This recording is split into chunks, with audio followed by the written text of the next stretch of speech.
Gloire à Dieu.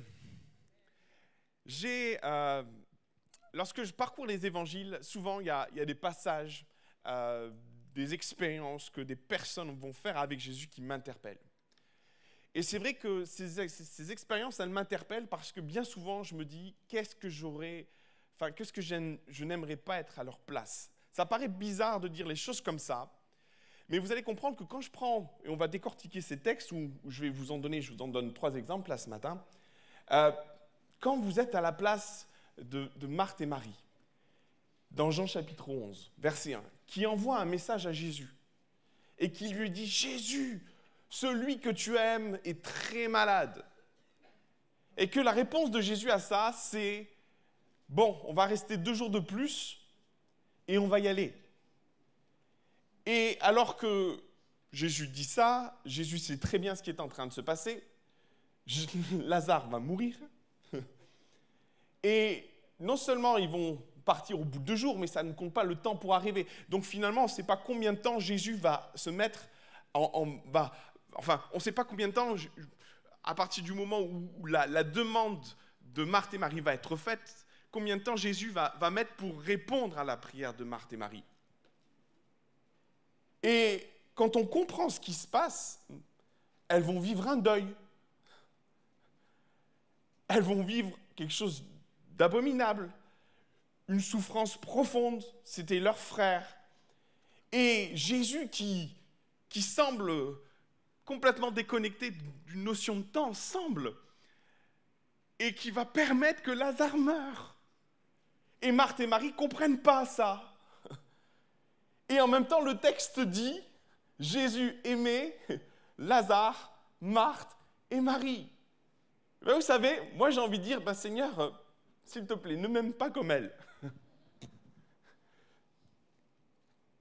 On ne comprend pas toujours pourquoi Dieu fait des choses comme ça, mais pour autant, il le fait. Quand vous avez Jairus, c'est le passage suivant dans Luc chapitre 8, 49, qui vient voir Jésus, qui lui dit « Ma fille est à l'extrémité de la mort, viens s'il te plaît ». Jésus se met en marche. Puis là, il y a une pauvre dame qui a des problèmes, perte de sang, puis elle touche le bord du vêtement de Jésus, elle est guérie, amen. Et Jésus qui s'arrête et qui dit « Il y a quelqu'un qui m'a touché ?» Puis là, les disciples disent « Mais Seigneur, tout le monde t'a touché, quoi. Enfin, regarde. » Et je me mets souvent à la place de Jairus, qui se dit « Ma fille est sur le point de mourir, allons-y, quoi. Vite, s'il te plaît, Seigneur. » Et puis, il y a ce temps interminable, sans doute, où Jésus dit « Il y a quelqu'un qui m'a touché », puis cette dame qui n'ose pas se manifester. Et puis le temps passe, Jairus, peut-être, il avait son cadran solaire à la main, en train de se dire « Seigneur, on y va, là. » Et la petite dame va se manifester, va dire « C'est moi qui ai été touché », puis Jésus va la bénir, tout ça. Et puis au moment où ça se finit, il y a quelqu'un qui arrive de la maison du maître et qui dit à Jairus « Ta fille est morte, n'importune plus le maître. »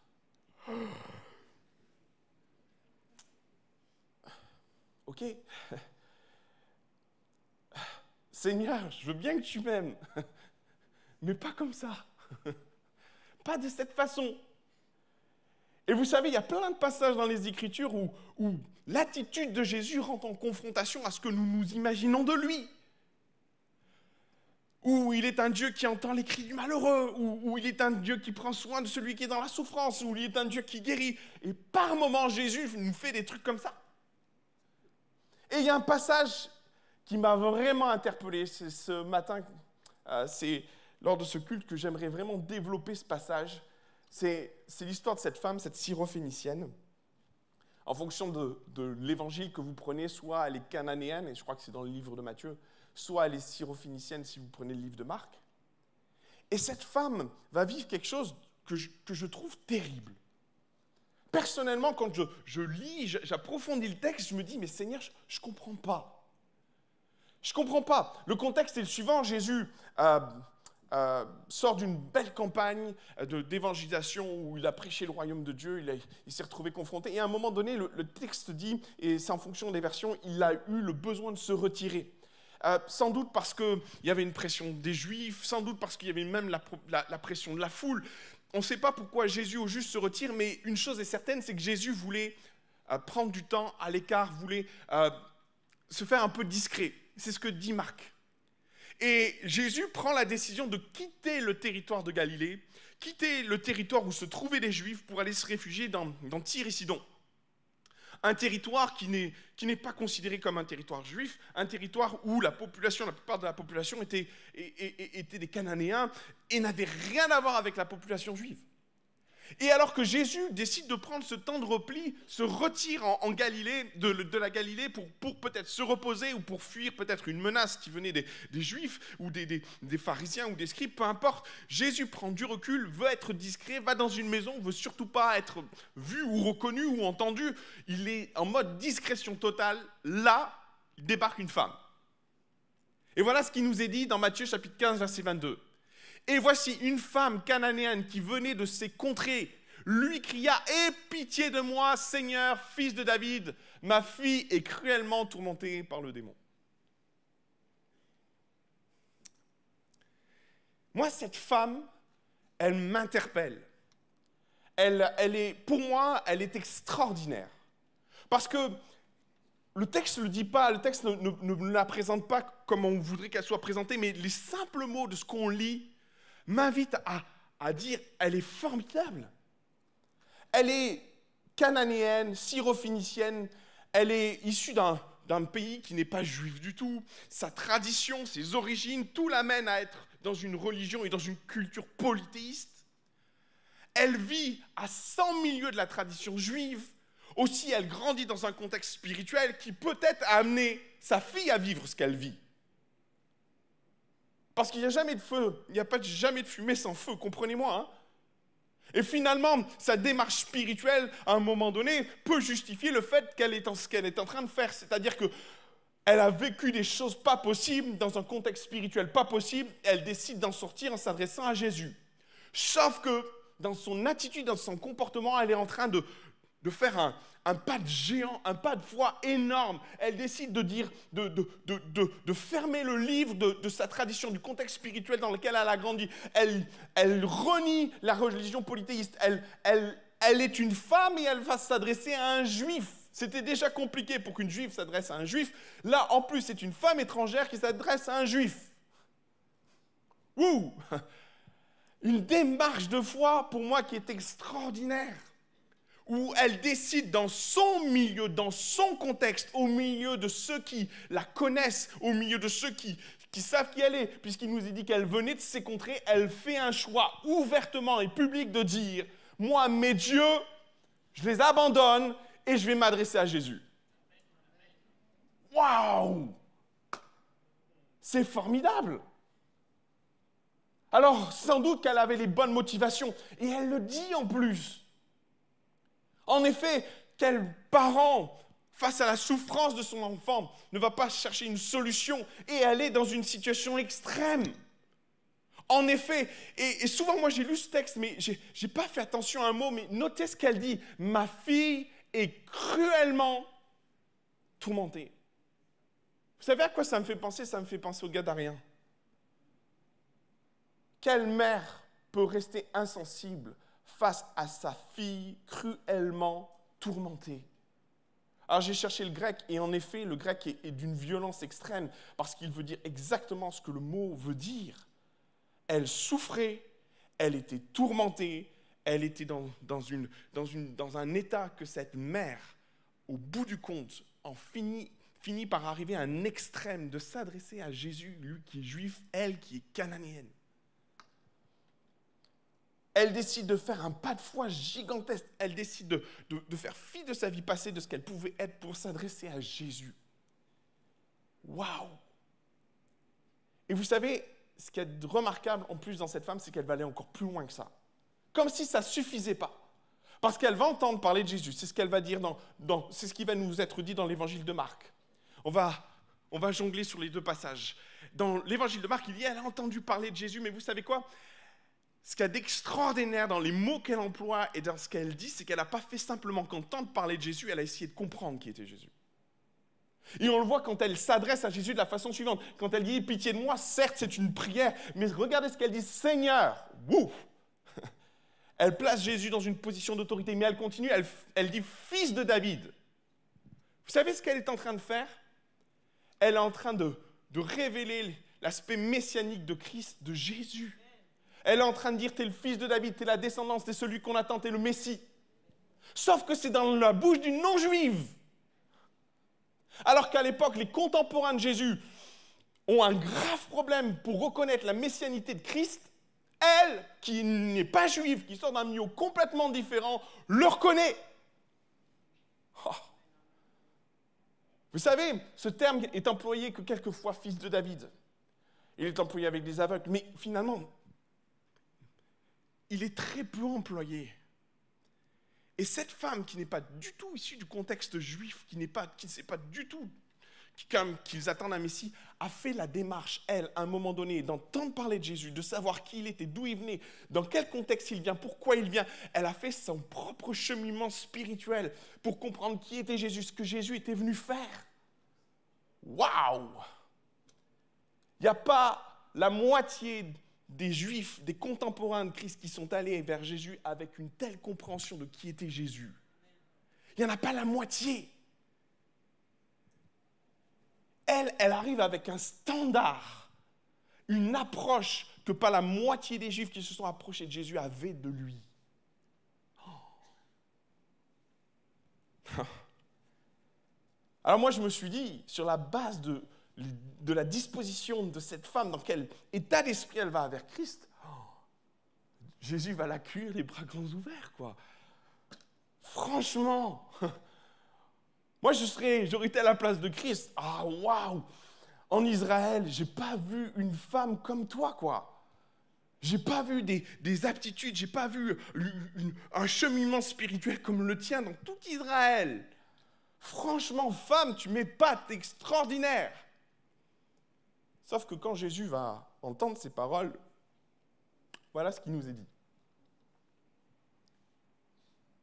Il ne lui répondit pas un mot. Pardon? Ah ouais. Alors moi, je me suis dit, peut-être Jésus, il n'a pas bien compris, il y avait peut-être du bruit, il ne connaissait pas vraiment le coin. Enfin, moi, j'ai cherché des excuses à Jésus parce que moi, je ne comprends pas, là. J'ai cherché plein d'excuses à Jésus. Vraiment, j'ai cherché. Mais ce qui m'a perturbé, c'est la suite. Et ses disciples s'approchèrent et lui dirent avec instance. Vous savez quoi, cette histoire, ça a duré un bout. Ça a peut-être duré des heures. Jésus marchait, elle était derrière, en train de supplier « Pitié, fils de David !» Et Jésus avance. Et vous savez quoi, ce qui est dur, c'est Jésus ne dit rien. Même, je vais aller même plus loin. Il fait mine de ne pas la voir, quoi. C'est violent. Alors, à tel point que ça devient gênant, cette histoire. Les disciples vont voir Jésus. Jésus, renvoie-la, quoi. Débarrasse-toi d'elle, parce que là, ça devient juste pas possible. On essaie d'être discret, elle crie, c'est ce qui nous est dit, et puis elle crie derrière eux. Donc Jésus avance avec le petit groupe, Jésus fait mine de ne pas l'entendre, et les disciples disent à Jésus, bon, dis-lui quelque chose, débarrasse-toi d'elle.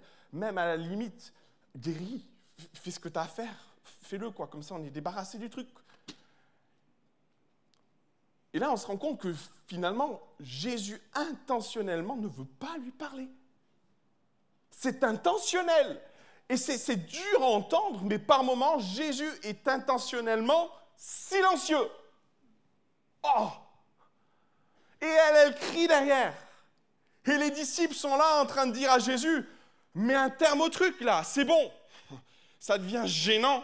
En effet, c'est un sérieux problème que Jésus avait, et Jésus ne répond pas. Jésus ne dit rien à cette femme.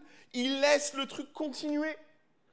Et il faut que les disciples interviennent avec instance. Vous savez, instance, ça ne veut pas dire...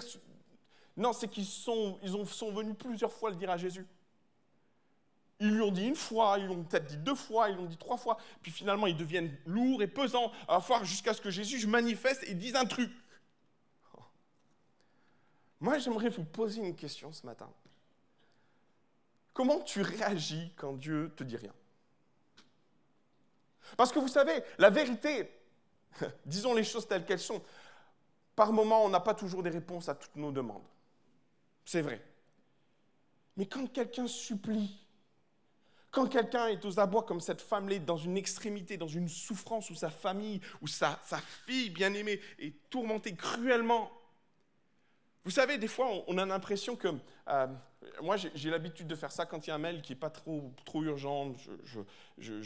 Et puis, quand il y a des mails urgents, je fais suffisamment comprendre à la personne que j'ai besoin d'une réponse rapidement. Là, clairement, cette femme, elle est dans cette communication-là. C'est urgent, Seigneur, fais quelque chose.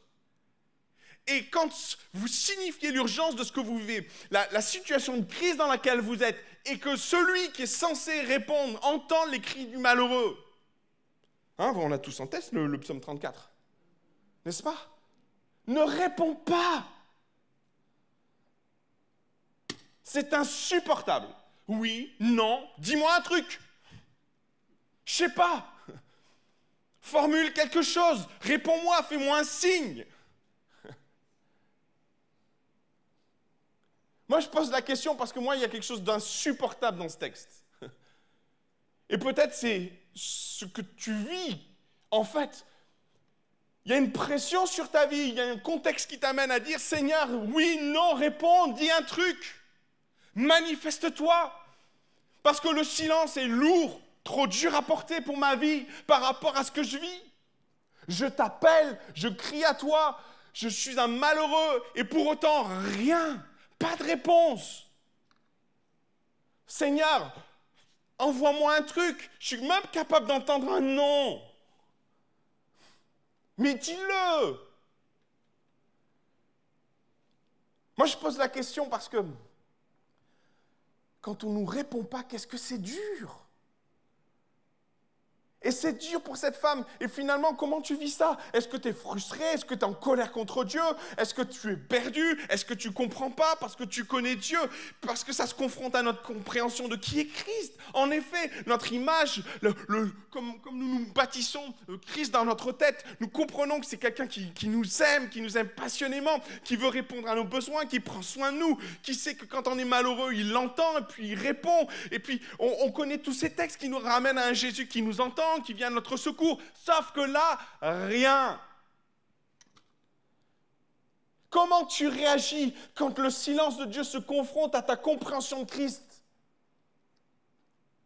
Est-ce que tu te culpabilises? Est-ce que tu cherches des problèmes? Parce que très honnêtement, quand je vois cette femme-là, la démarche spirituelle dans laquelle elle est, j'ai pris le temps de décrire dans quel contexte elle vient. Elle est syrophénicienne, certes, mais elle a une aptitude, un positionnement, une attitude, tout amène à dire, mais Seigneur, si tu guéris pas sa fille, qui vas-tu guérir?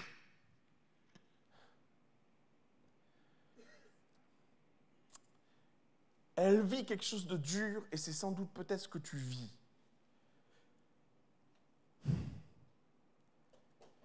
Que fais-tu quand ta foi est posée sur le grill? Parce que c'est de ça dont il est question en fait. Parce que non seulement Jésus reste silencieux, mais les choses ne vont pas en rester là. La cuisson va durer encore un petit moment. Regardez ça avec moi. Alors que les disciples interpellent Jésus et disent à Jésus, finalement, débarrasse-toi d'elle, fais quelque chose, Jésus va répondre à cette femme. Il répondit, je n'ai été envoyé qu'aux brebis perdues de la maison d'Israël. Verset 25, mais elle vint se prosterner devant lui, disant, Seigneur, secours-moi. Verset 26, il répondit, il n'est pas bien de prendre le pain des enfants et de le jeter aux petits chiens. Verset 27, oui, Seigneur, dit-elle, mais les petits chiens mangent les miettes qui tombent de la table de leur maître. Ça va durer encore. Alors, vous savez, ce qu'il y a d'intéressant, c'est que, vous savez, quand on vit des victoires, c'est tellement facile de vivre les victoires quand Dieu répond à nos prières, mais quand Dieu ne répond pas, et je ne suis pas là en train de dire qu'il dit non à cette femme. Au contraire, d'ailleurs, je pense que c'est ce qu'elle a compris, elle. Et dans la démarche et l'attitude de cette femme, je voudrais qu'on récupère des choses pour nos vies, si vous voulez bien. La première des choses que je voudrais laisser, si Dieu est silencieux par rapport à ta vie, et c'est l'une des choses qu'elle va faire, et c'est l'une des premières choses qu'elle va faire, c'est qu'elle va persévérer. Quand Dieu nous dit non, mes frères et sœurs, je crois qu'il faut apprendre à entendre les noms de Dieu. Et David, par rapport à son enfant illégitime, rappelez-vous, avec Bathsheba, premier fils, Dieu va dire non. Et notez bien l'attitude de David. Il va prier, intercéder pour cet enfant, jusqu'à ce que cet enfant meure. Et David va comprendre que c'est non. Et il va arrêter sa prière. Il va basculer sur autre chose. Mais, mes frères et sœurs, quand Dieu ne nous parle pas, ça ne veut pas dire qu'il est en train de nous dire non. Et c'est important de le comprendre, parce que, mon frère, quand Dieu te dit non, arrête. Ma sœur, quand Dieu te dit non, c'est bon. Mais quand il ne te dit rien, il est fort possible que Dieu n'est pas en train de te dire non. Et elle l'a compris, cette femme. Alors Dieu ne parle pas, par moment on peut faire vraiment un raccourci spirituel en disant Dieu ne me parle pas, donc c'est non. Franchement, cet exemple-là m'amène à dire, c'est pas parce que Dieu ne te parle pas qu'il est en train de te dire non. Alors tu sais quoi? Continue. Continue. Élève la voix vers ton Dieu, supplie-le, mets-toi à genoux, tiens-toi dans sa présence. Et cette femme, alors que Dieu ne parle pas, alors que Jésus ne dit rien, elle va persévérer jusqu'à ce que Jésus réponde. Amen. Et si Dieu ne te parle pas, je veux t'encourager à persévérer, parce que Dieu n'est pas en train de te dire non. Et cette femme, vous savez quoi? Alors qu'elle persévère, vous savez, c'est la parabole du juge inique. On est typiquement dans ce schéma-là. Elle va insister, insister, insister, insister. Et Jésus va se manifester. Ok, vous savez ce qu'il va lui dire? Mon appel, c'est les enfants d'Israël. C'est pas toi. Ok. Mais il lui dit pas ça de cette façon-là. En gros, dans le texte, et vous pourriez le prendre avec moi, il va lui dire j'ai été envoyé aux brebis perdues de la maison d'Israël. Jésus n'est toujours pas en train de lui dire non. C'est ambigu. Et vous savez, cette femme va persévérer, mais elle passe un cap supérieur. Alors que Jésus lui fait comprendre qu'elle n'est pas trop concernée par les bénédictions, vous savez ce que fait cette femme? Alors qu'elle suivait Jésus, Jésus lui dit, écoute, mon appel, c'est les enfants d'Israël. Elle va courir, elle va passer devant Jésus, et là, elle va se prosterner devant lui. Waouh! Deuxième chose, elle va adorer. Qu'est-ce que tu fais quand Dieu ne te parle pas, voire t'ignore? Seigneur, qu'est-ce que tu fais? Où tu es? Ah! Ok. Si persévérer ne suffit pas, adore. Le mot qui est employé en grec, c'est proskuneo. Et c'est très intéressant parce que proskuneo est traduit bien souvent dans l'évangile de deux façons. En effet, c'est l'idée de se prosterner, mais c'est aussi adorer. Elle va adorer Jésus. Waouh! Elle passe un cap. Clairement. Elle va persévérer. Ok, Seigneur. Tu me fais comprendre que la bénédiction n'est pas pour moi. Pas de problème. Je t'adore.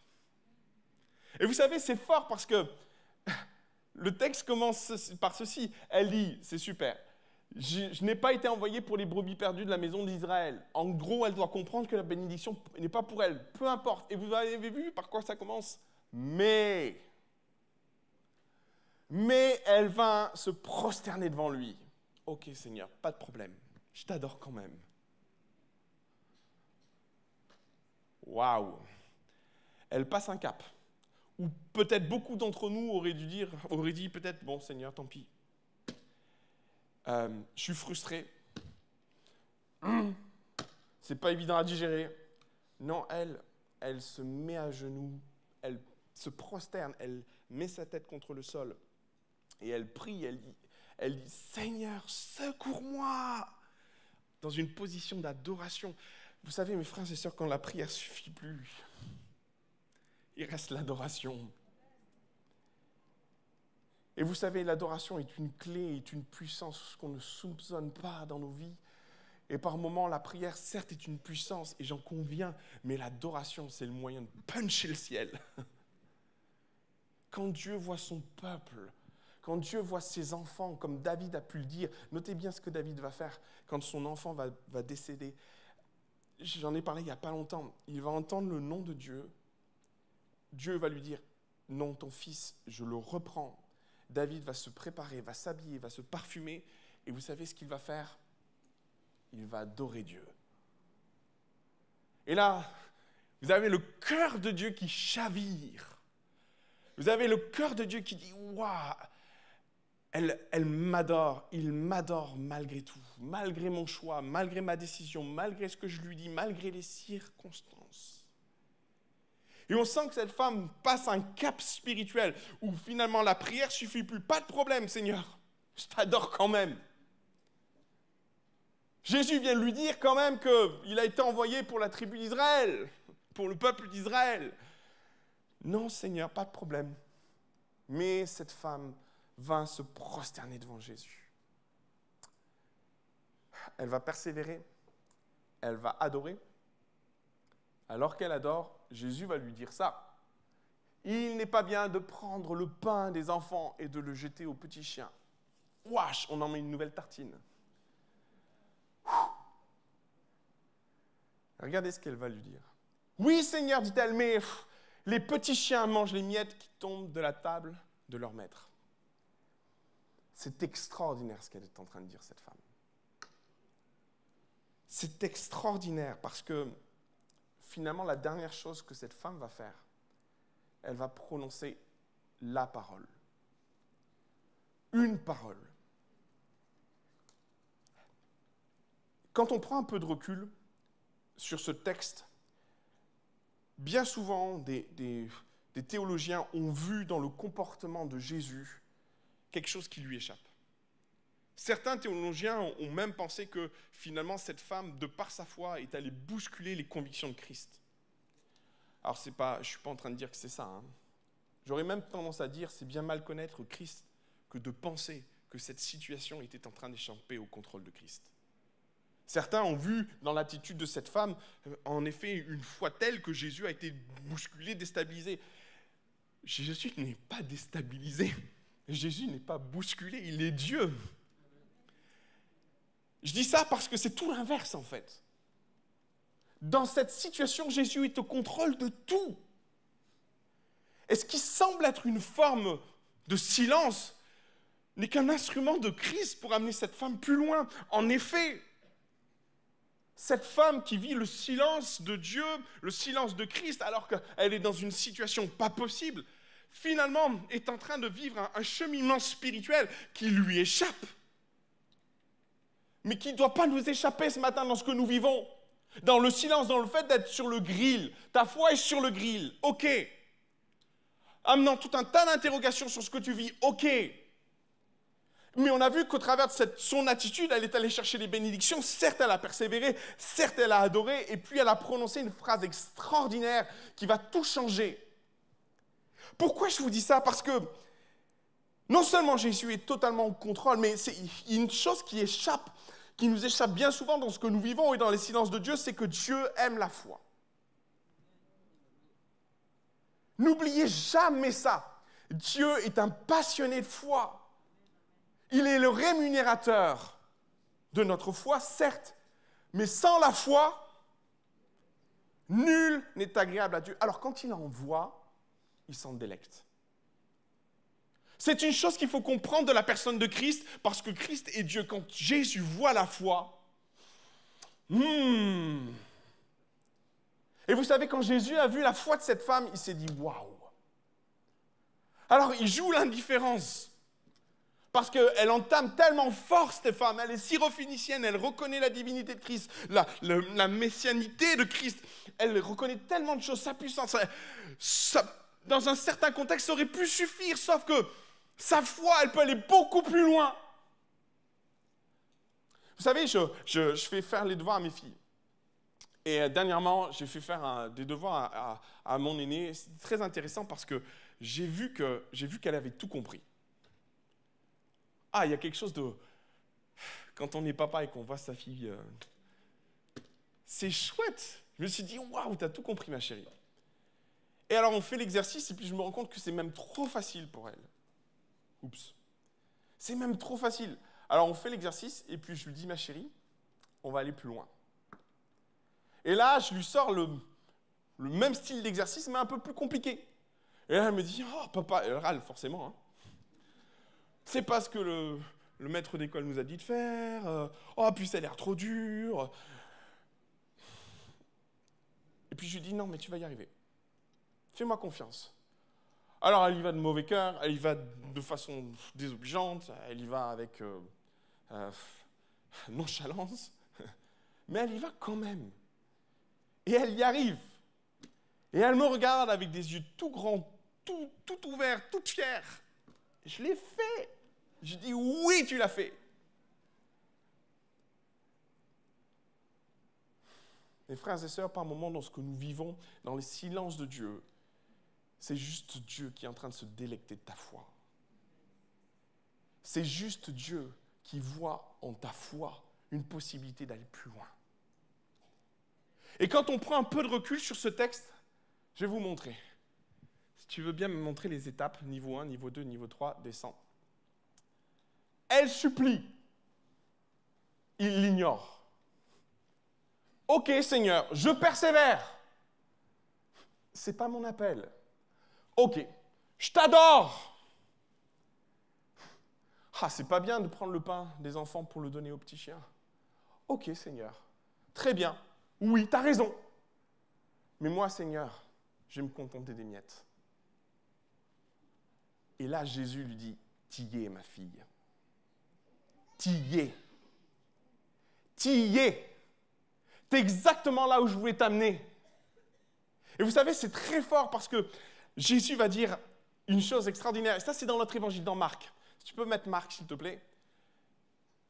Elle va dire en effet, oui, Seigneur, lui répondit-elle, mais les petits chiens sous la table mangent les miettes des enfants. Alors, vous savez ce que Jésus va dire à cause de cette parole.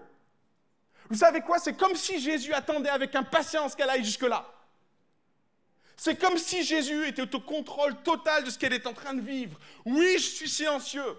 Oui, je te dis que c'est pas mon appel. Oui, je te dis que c'est pas pour mais je suis en train de te conduire. Vas-y, ma fille, vas-y encore plus loin. Pousse, pousse, pousse. Jésus pousse cette femme jusqu'où il peut la pousser pour qu'elle arrive à sortir la phrase que Jésus attend.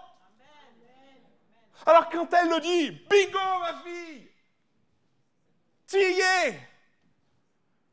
Ta foi est boostée. Ta vision des choses est bousculée. Ça a été dur, tu as été sur le grill, mais ma fille, tu y es arrivée et ta foi est extraordinaire. À cause de cette parole, les démons qui étaient dans ta fille sont maintenant sortis. Et l'évangile de Matthieu dit, à l'instant même, à l'heure même, cette fille était délivrée. Wouh!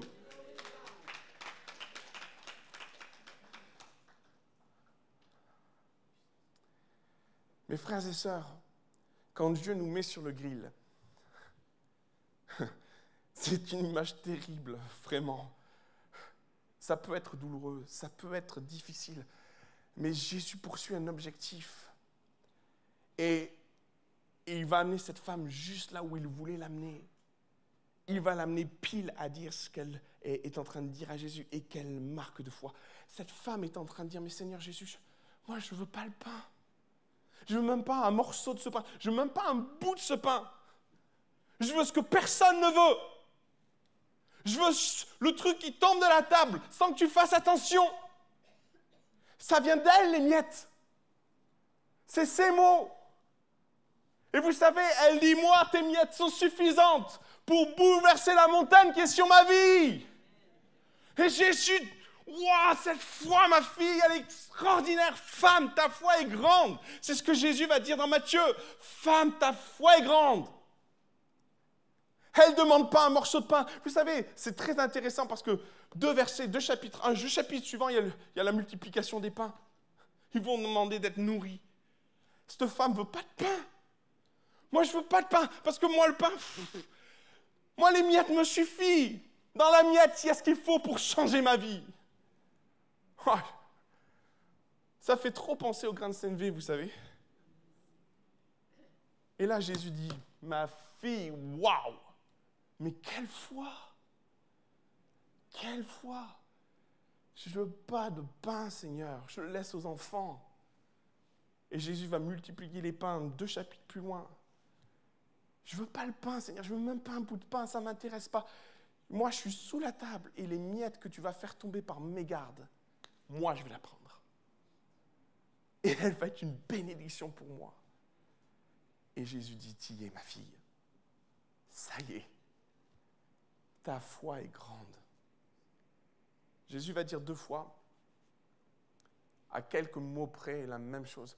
Au centenier, il va dire, je n'ai point vu en Israël une foi pareille. Et il va dire ça, centenier qui n'était pas juif, vous comprenez, hein? Et il va dire ça à cette syrophénicienne, ta foi est grande. À chaque fois, ce sont des non-juifs. Et à chaque fois, ils font des démonstrations de foi qui ébranlent le ciel et le cœur de Dieu. Mon frère, ma sœur, tu vis les silences, persévère. Peut-être tu vis des circonstances qui t'amènent à douter, adore.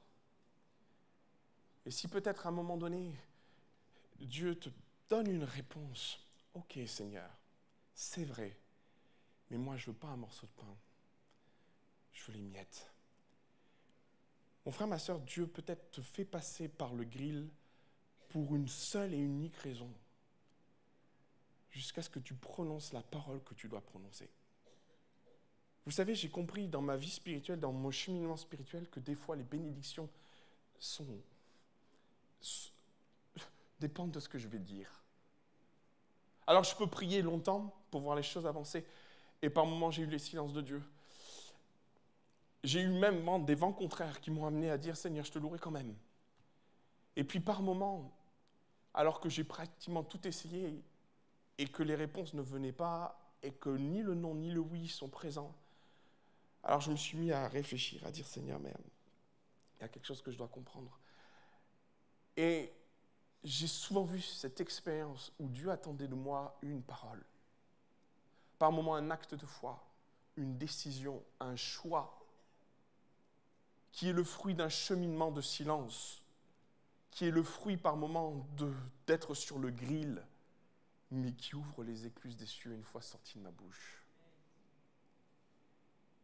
Je voudrais t'encourager, mon frère, ma sœur, ce matin, alors que ta foi est sur le grill. Et je voudrais te dire que Dieu est au contrôle, en effet. Que Dieu poursuit un projet, malgré le sentiment que tu peux avoir de distance de la part de Dieu, de silence, ou de pareil, il te semble que Dieu est désintéressé de ce que tu vis, faux. Il poursuit un objectif, une finalité pour t'amener à la quintessence. J'aime beaucoup ce mot. Parce que la quintessence de notre foi va produire la parole qui sortira de ta bouche et qui va libérer la bénédiction sur ta vie. C'est un cheminement pas toujours facile, mais c'est le cheminement que Dieu emploie quand il voit dans ses enfants un potentiel que lui-même ne voit pas. Il voit ta foi. Et Dieu ne nous éprouve pas au-delà de nos forces, comprenez, hein? Si cette femme n'avait pas eu la foi qu'elle avait, il est fort probable que Jésus en serait resté à « aie pitié de moi », comme ça a été le cas pour beaucoup de fois. Mais Jésus a vu dans cette femme une foi telle qu'il pouvait pousser un peu plus loin les choses, avec la conviction que cette femme irait encore plus loin, et beaucoup plus loin que les contemporains de Christ et les Juifs de l'époque. Je veux t'encourager car ta foi est grande. Jésus va terminer par cette phrase. Alors Jésus dit, « Femme, ta foi est grande, qu'il te soit fait comme tu veux. » À l'heure même, sa fille fut guérie. Que Dieu vous bénisse. Seigneur Jésus.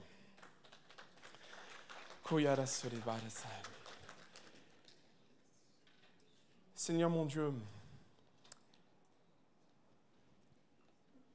je te rends grâce pour cette femme, parce qu'elle est l'exemple de ce que nous pouvons vivre et de ce que peut-être beaucoup vivent aujourd'hui.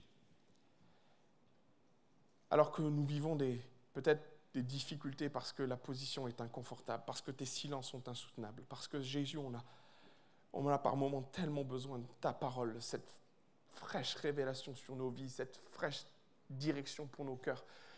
On est tellement assoiffés d'avoir une direction de ta part que tes silences deviennent interminables.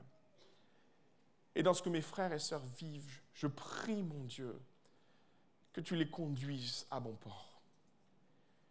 Je prie que dans la souffrance de ce que les uns et les autres vivent, je prie que ton Saint-Esprit vienne se révéler à leur cœur, que le cheminement se fasse jusqu'à ce que la parole libératrice soit prononcée. Oh, ça prend du temps parce que le Saint-Esprit prend du temps à faire germer les choses dans notre cœur. Le Saint-Esprit amène les choses à notre intelligence. Et Seigneur, peut-être par moments, sans le vouloir, sans faire exprès, mais par simple conclusion de notre cheminement, on en vient à prononcer la parole. Je prie, mon Seigneur, que dans les silences que mes frères et sœurs vivent, dans les circonstances qui les amènent à douter, la persévérance, la louange, soit leur meilleure arme, soit celle qui va les tenir jusqu'au moment où, Seigneur, la parole de délivrance va prononcer. La parole, la quintessence de notre foi émerge. Et entendre ta voix nous dire, super mon enfant, bingo, tu y es. Tu y es. Est-ce que nous attendions bascule miraculeusement? Je te rends grâce pour cette parole, je te rends grâce pour cette femme, je te rends grâce pour ce que tu as déposé sur nos cœurs et sur les cœurs de mes frères et sœurs. Je prie, mon Seigneur, que le Saint-Esprit fasse une œuvre dans ceux qui vivent le silence de Dieu aujourd'hui. Et mon Père, je te prie de passer au milieu de nous par ton Esprit Saint. Passe au milieu de nous par ton Esprit Saint. Père, ne nous laisse pas dans le flou, ne nous laisse pas dans l'incertitude. Fais émerger dans nos cœurs la quintessence du cheminement spirituel par lequel notre foi est en train de passer. Au nom de Jésus. Au nom de Jésus. Amen. Que Dieu vous bénisse.